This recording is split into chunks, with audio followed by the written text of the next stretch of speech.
Finally আমরা বাবাধাম পৌঁছে গেছি। আর বাবাধাম পৌঁছতেই শুরু হয়ে গেছে টিপ টিপ বৃষ্টি। আর মন্দিরে ঢুকে পড়েছি।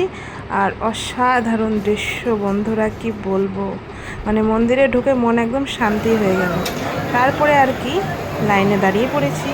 আর এতটা ভিড় ছিল বন্ধুরা, কি আর বলবো।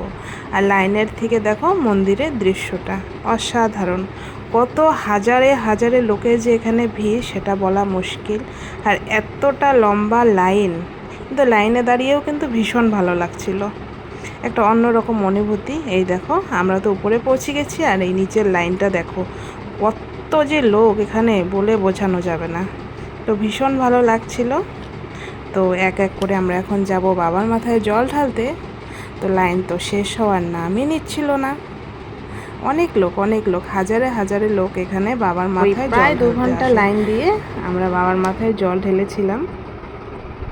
তো আমরা এখানে সবাই লাইনে দাঁড়িয়ে আছি, কতক্ষণে আমাদের সুযোগ হবে বাবার মাথায় জল ঢালার জন্য। আর উপর থেকে মন্দিরের চূড়াটা ঠিক এরকম লাগছিল। আর এখানে আমাকে পণ্ডিতজি তিলক লাগিয়ে দিচ্ছিল। তো ফাইনালি আমাদের জল ঢালা হয়ে গেছিলো। ভিতরে এতটা ভিড় ছিল, মোবাইল বের করার আর সাহস পাইনি। জানি সেখানে মোবাইল বের করলে মোবাইল আর সুস্থ থাকবে না, মোবাইলের অবস্থা। আর আমি তো জল ঢালতে গিয়ে পড়েই গেছি সেখানে, এতটা ভিড় ছিল।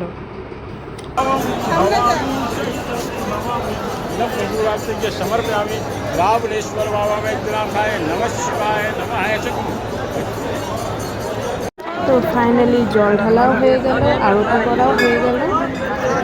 এখন আমরা হোটেলের দিকে যাব। আর এই দেখো ফুলগুলো কি সুন্দর লাগছিল না?